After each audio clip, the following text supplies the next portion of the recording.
Hi, so we're back and ready to start our next layer. So our next layer is going to be Vein Blue, and this particular one that I've chosen today is just the Bountiful Baby Vein Blue mixed with some odorless thinner to a working consistency. And I am going to use a sponge that is got a vein pattern plucked into it. And just like I did for the previous layer, I'm going to take my brush and my paint here, and I'm going to be applying the paint to the sponge and then applying that to the doll kit. So far Missy here has been coated twice with Flesh 08 and then baked in the oven 265 degrees for about 11 minutes. Alright, so what I'm going to do with my Vein Blue is, again, using the puppy pad, I'm going to blot it a couple of times. And so I'm going to start with the head, and I'm going to start where I want the blue to show through the most, right? And so some basic places that you want the Vein Blue to come through the most are in a triangle on the temples, right? And across the bridge, the nose, and around the eyes. Down in a thin line from the nose, and I'm really intentional with how I put these first spots of Vein Blue. And then under the bottom lip and around the chin. Right, so once I have all of the areas that I want to make sure I have the most pronounced veining, I'm going to continue in a shading pattern around the rest of the skull. And so I avoid the cheeks. Right, I'm going to be avoiding her cheeks. But I do want to get the sides of the face, kind of do some contouring there. And then I'll go around here and kind of start the back. Uh-oh, got a little blue smudge from my fingers. And so you want to twist and turn that sponge so you don't get this repeating waffle pattern. And I see that on a lot of reborn dolls, is that I can tell when people don't twist and manipulate their sponge, because you start to see a repeating pattern in the veining, and that is not what you want to happen. So give it a blot on my puppy pad and continue here as I work my way towards the forehead. Now, some of these I do hope come through a little stronger than others, and when I actually do the veining on the doll, I'm going to be looking to trace these underlining patterns and make some of them stronger than others. Now, some people avoid the cheeks altogether. I like to put veining on the cheeks. I put veining on the other side, underside of the nose, and I put veining on the ears. Or mottling, I guess. This is a mottling layer. I keep calling it veining because I use it as basically the undertone to start tracing my veins. Right. So I'm going to model that, and then I'm going to let it dry.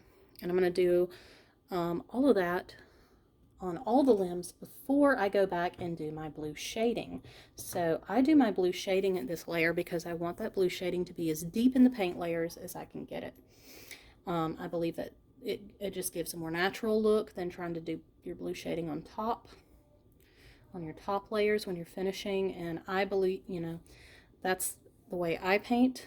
Of course, everyone does something a little different, and there are tons of gorgeous babies out there and super talented artists, so I will not profess that this is the right and only way to do things. Something that is also up for debate is I put veining in the fingers, right? So when I first started reborning, veining the fingers was not advised, but I do it anyway because we all have veins running up and down our fingers.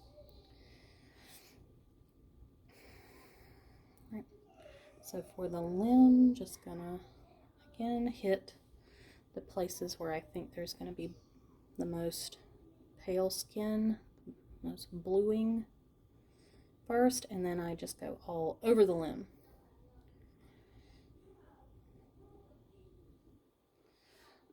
Right.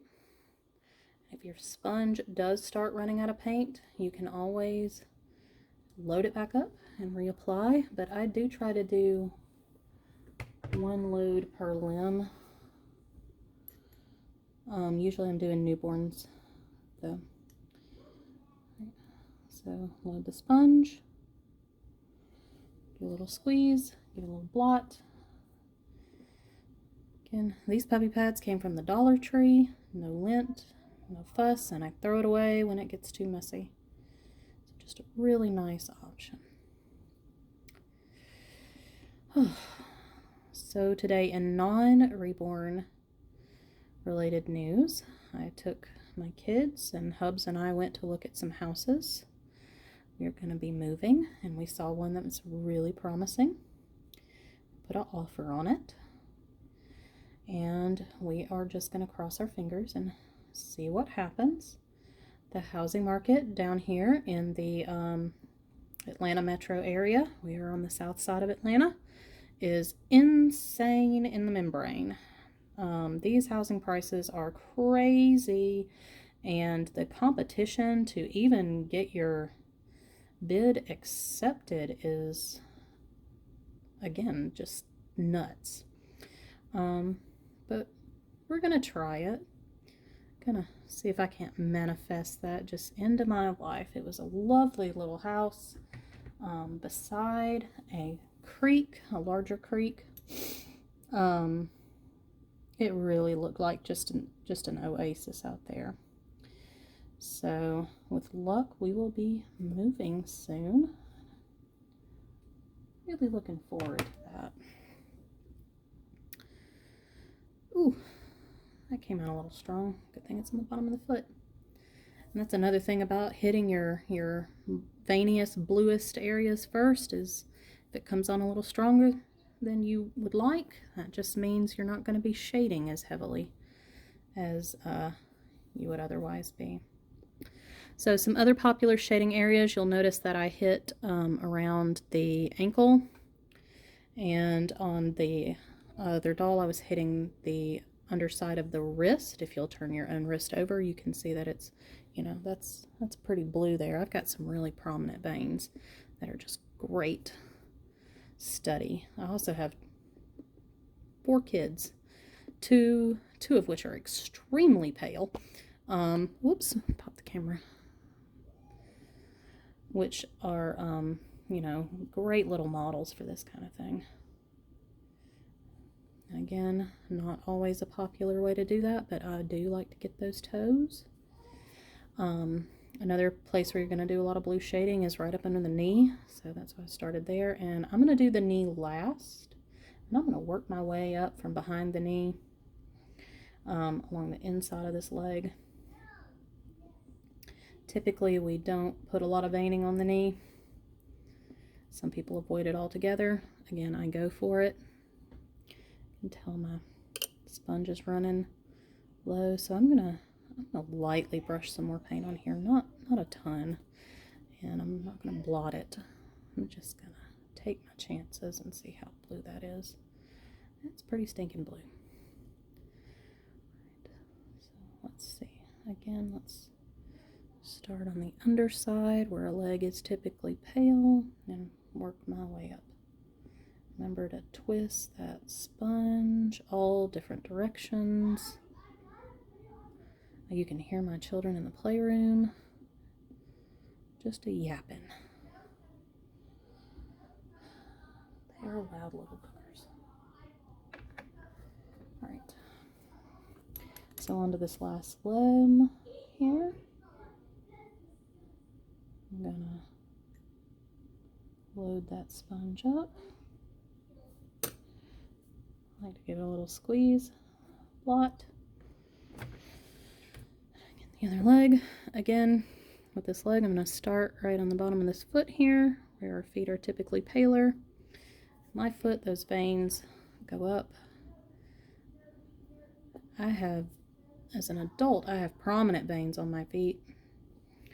So I'm gonna do that. I'm gonna avoid that ankle bone as I go around. So I've avoided the heel, the ball, and the toes, and then I'm just hitting those areas that I know are gonna be bluer than average. So behind the knee, connect that to the ankle. Now,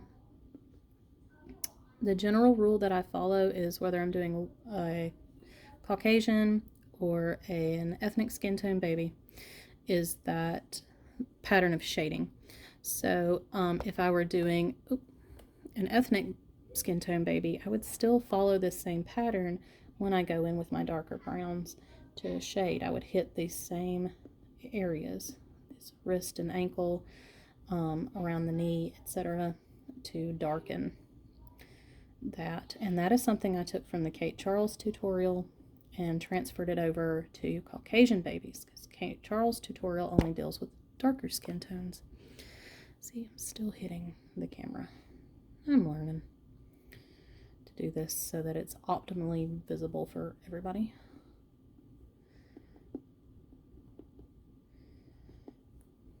We're almost finished here, and the nice thing about it is our head is almost dry, so it's almost ready for me to do blue shading on the head. All right. All limbs are covered and mottled. So with this being a toddler, that mottling does need to be pretty light. It doesn't need to really be prominent through the skin. You really want more of a suggestion of it than you want actual bluing, except for a few places on the face, because Missy here is going to be an older baby, so she's not going to have quite the immature blood flow that a newborn would have. So I use the lids of my Genesis paints as a place for me to like dab my brush into and that kind of thing. And so now I'm going to start shading darker. So I like to tilt the doll kit so that light shines from different angles and actually creates those shadows that I'm then going to paint in. I have a little makeup sponge, generally in the same color because I'm just a crackhead like that. And I'm going to paint and dab. And you can always come back through and strengthen a color, so it's way best to not overload the area with paint at first. See, I'm not used to being in front of the camera. I gotta watch myself because I just touched my paint pot. Here you go. You can sit over here.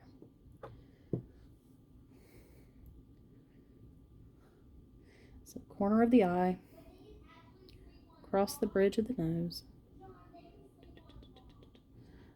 down here where the nares doing the upper lip. Sound effects help if you go t-t-t-t-t-t. Usually like to connect those two. Corners of the lips and down. Both of my children have veins that run very clearly from the corners of their mouth down to their chin.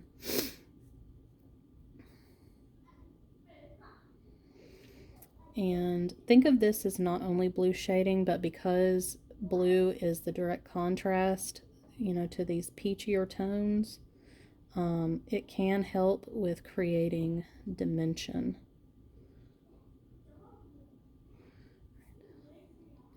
So you can see how my mottling shows up really well in these areas, and I'm just going to go lightly hit it again with some more blue. Yeah, oh, look at that, that's nice. Just kind of following that branching tree pattern and then blot it out. Now it looks like it kind of disappears, but it'll be there. The name of the game is subtlety, right? So think of it as shading. So get inside that ear. This is a problem area for me. So I'm gonna let you know about it. Make sure you get that surface of the ear. It is hard to get to and it is easy to forget, but man, does it make a difference. So make sure you bring that paint all the way from the inside, all the way out to the outer shell of the ear. Get in that swipe. Try to avoid painting the whole pinna. And then I get here under the ear, and I usually do something coming down. Pull out the edges. Something coming down. A bigger vein. Bigger veins can be broader.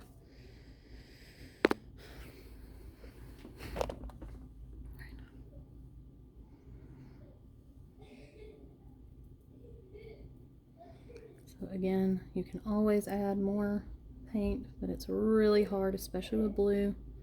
Blue is super concentrated. It's really hard once you get it on there to get it back off again. Right? So you need to go sparingly with blue. Build it up little by little. Let it sit and dry and come back to it before you bake it. For gosh sakes, don't bake something you don't like. Because with Genesis, once you bake it, you're going to have to strip the whole thing to get it off there. So I go ahead and I put blue inside the mouth. And that's because I do like the lips to be cooler than the rest of it.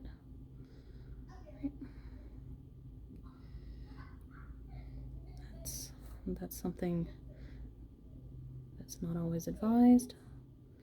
But there's a lot of blood flow in the mouth. A lot of blood flow on the lips. So anywhere I want to be darker, or show that blood flow, I'm going to add blue too. Yep. That was the war cry of the manic 8-year-old. It's a rare species of occasionally airborne pest.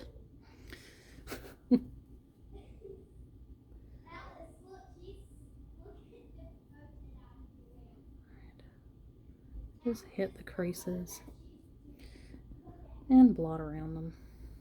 Right. I don't want my creases to look like cuts in the flesh. I want them to look natural, which means I'm going to give them that depth and dimension. Right. So I'm going to let Missy sit here for now, and I'm going to move on to the hand. I'm going to have to stop this for a minute and get onto them because they really are super loud. Okay. All right, onto the arm. All right. So with the arm, I know I'm definitely going to do the palm. I'm going to give that quite a good dash of that blue shade. Any major creases, space between the fingers, where the fingers join the hand. I'm going to make sure I swipe once with the brush. I personally like to hit the nail beds.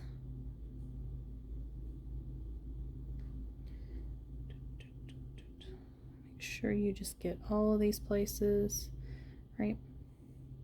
So then I start to, where my paint's dried, I might maybe pick out a few places that would be, oh, that would be really great for veins. Feather them out on the ends. So I'm going to swipe the creases of the wrist here. Take some time, examine my own hand.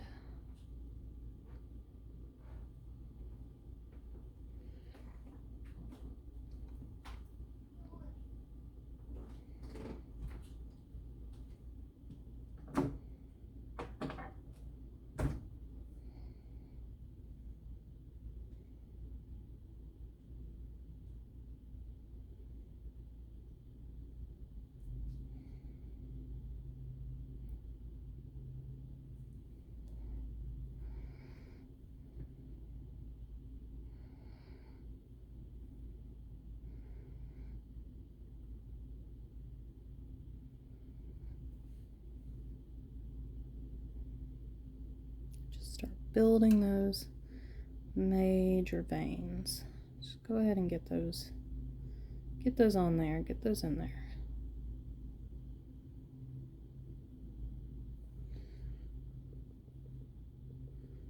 Because those are big deep veins, we're going to make them soft, going to make them blue. There's typically one.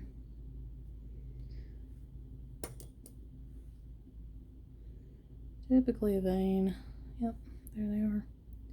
I got a couple on my arm that are doing this number. The back side. Make sure I get those in there. Feather them out. Again, I hit the creases.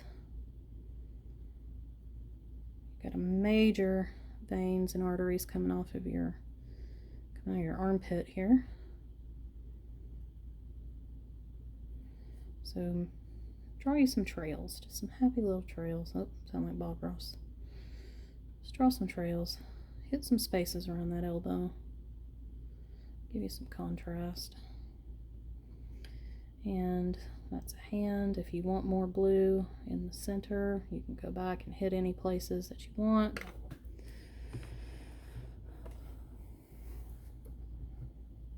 Again, name of the game is subtlety, because you can always add more, but adding less is rarely an option.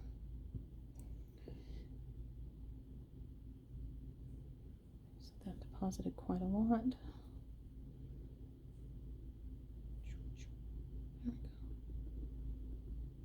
This hand is open, so we're still same veinish pattern. Make sure you feather it.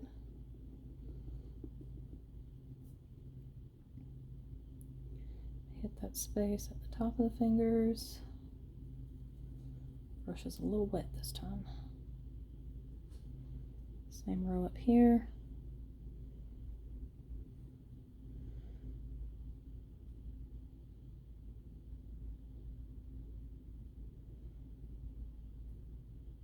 Get the nail beds. Because my nail beds will eventually be purple. I want to make sure as I'm blushing they've got a nice cool base to them. That helps. So the more time you spend on these shading layers, getting it all prepped and ready for the layers that will eventually come after, the better they tend to turn out. This layer should be one of your longest. You should really take your time with this one.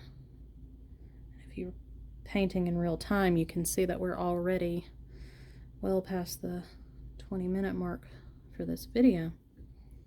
That's because this is an important layer.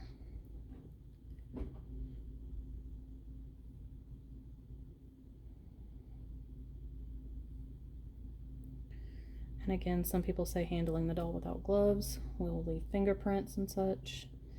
I have not had that particular problem. I've never had a customer complain to me that my fingerprints are on the doll somewhere. Not saying it's not possible.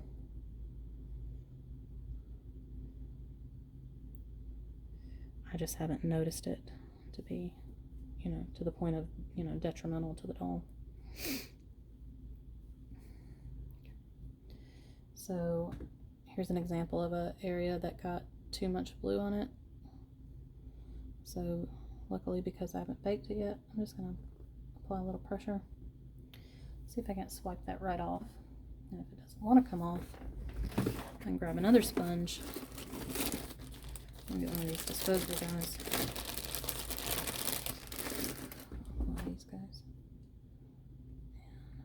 And pull it right off the top of that. And I'll make sure I go back in on either side.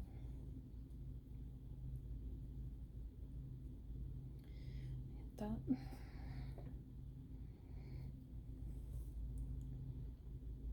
So anywhere you see any depth, you want to add some depth, go ahead and put the blue there.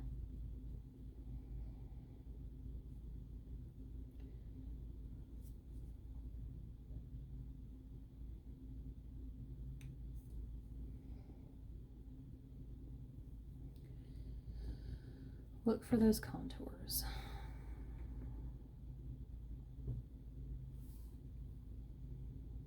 Yeah, these are dry. So with the foot, areas that are blue shaded are definitely going to be the bottom.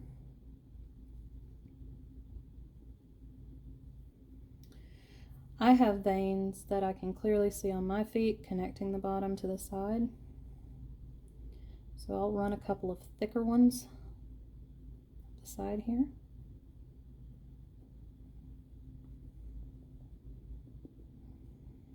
Around the ankle.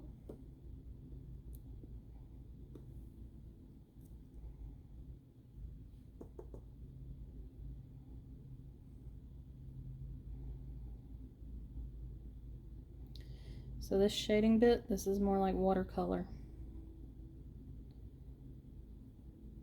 You're just gonna suggest that there's blue, that there's veins going on here.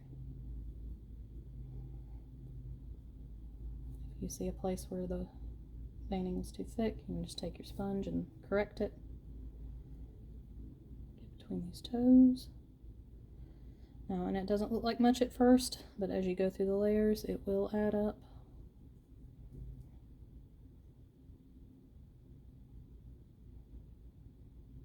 Nail beds.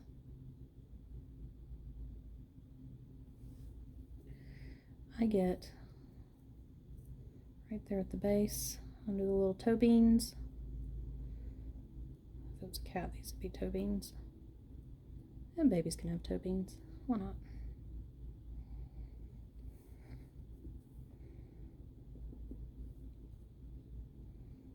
Back of the heel.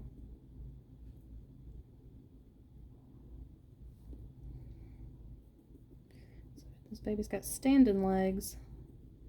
So I'm going to do the back of this knee. Just anywhere I see shading, I'm going to push my brush into it. And then go back over and soften it with the sponge.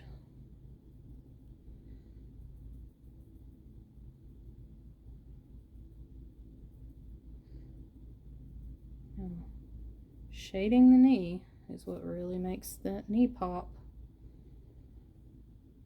So I hit, several places around the knee. Don't draw a circle around the knee. Hit some places around the knee. Give it that dimension. So the nice thing about painting a doll versus painting flat is that dimension is already molded in there. You just gotta enhance it.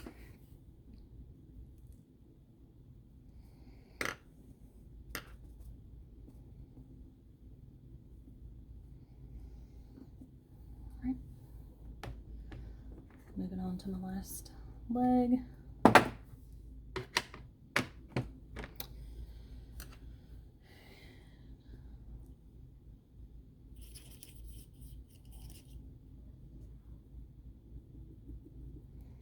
And bottom of the foot. And I don't do just a all over. I do try to do it in a line as if there's just like a network, really deep veins there. I like to bring some of those up and around as if I'm connecting it to the vasculature of the foot on either side,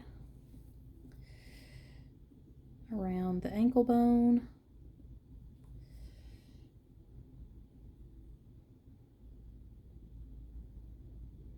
back of that ankle. Look for shadows. So your friend. It's probably the one way in which having a directional light will help. It'll help you find the shadows. It's hurt my back.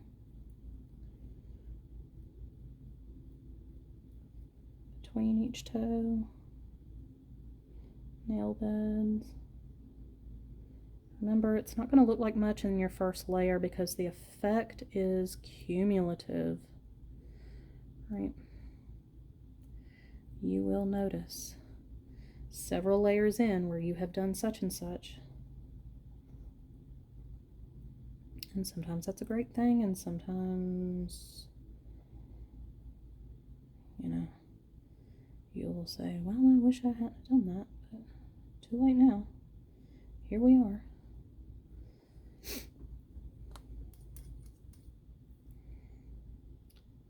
But it's all works of art, right?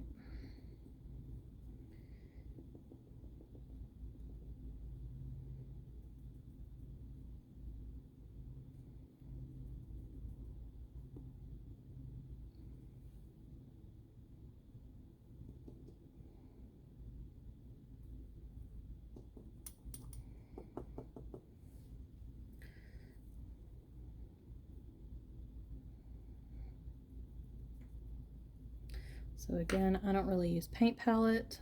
I mix in these jars. Now when I first started out, I used a palette. And, you know, once I really got going in this, though, I got tired of my palette drying out or dust blowing into my palette or trying to keep my palette protected. And that's when I moved to the jars. And I'd gotten, you know, I got my color formulas pretty down pat. So I started mixing my colors in bigger batches. And then I just use the lids as if they are palettes.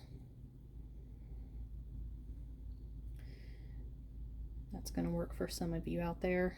It's not, absolutely not going to work for others because we are all different. So it's just one suggestion among many.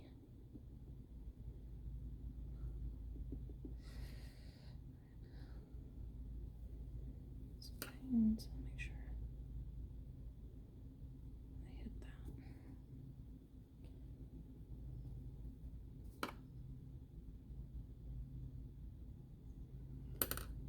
And hit that. I don't remember putting veins on the top of this foot. Did I? I sure didn't.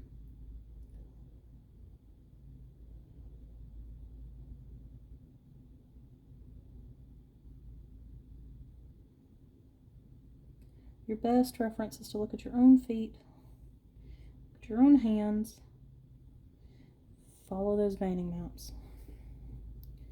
They're all laid out in your skin for you. Just gotta follow them. Right. So I'm gonna let this layer flash, which means it gets to dry completely. And then I will go back, and once it's all flashed off, so I see, well, Missy here, I don't see enough contrast. So I'm gonna wipe her cheeks, make sure. And I might go again and add just a little more blue in certain places. Want some around the eyes. Really want it on the bridge of that nose. Come down here. Right in there. Corners of the mouth. I'm just going to hit the bluest parts inside the mouth. Some dimension to that lip.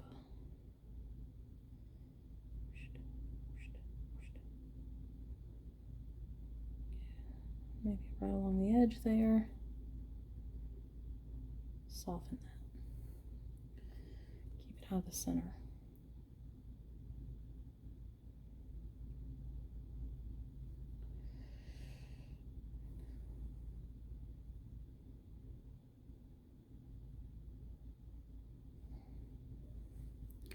And then just build it, build it, build it.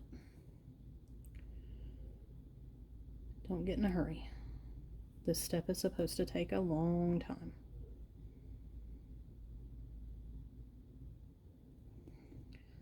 This is my longest step. This should be your longest step. Really take your time.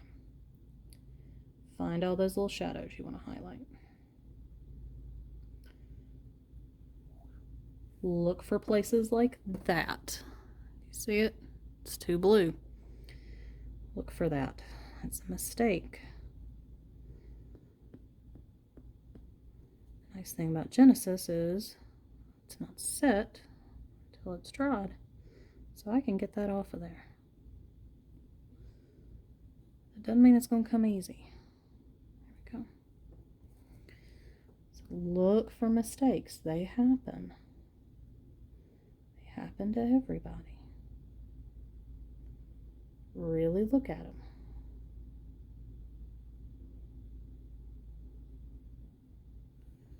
Gotta be patient with reborns.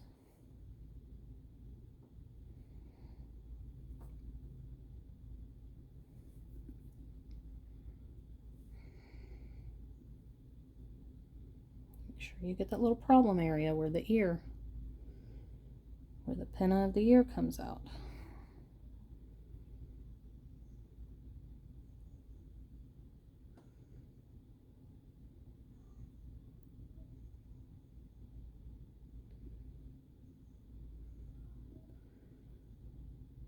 Check the back of the ears. Found a hair.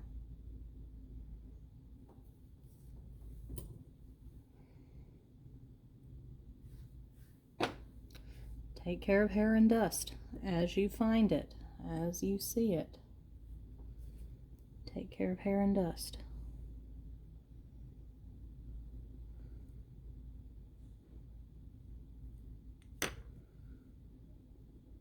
Hopefully dust isn't a problem because it can be pernicious, but take care of hair.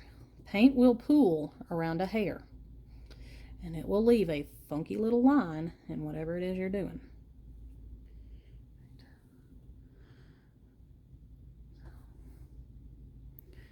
I want to create some more cheek contour on Missy here. I'm going to start sketching that in. I want rounder cheeks. So that means I'm going to push the edges of the cheeks back.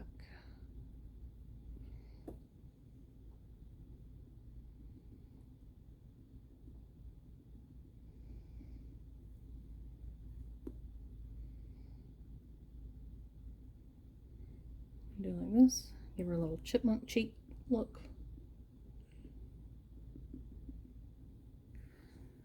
There we go.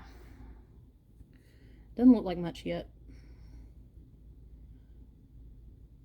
but it will eventually. So this is something I like to do. I'm gonna go ahead and start drawing in some of these bigger veins, some of the ones that I know are gonna crisscross this skull.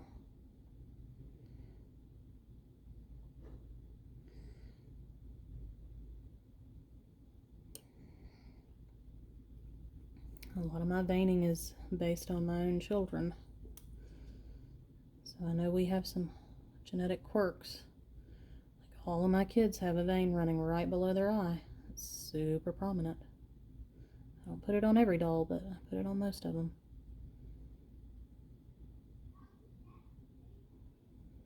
And your veins should be organic looking. They don't need to be straight. They need to wiggle. They should look like tree branches. Like tiger stripes.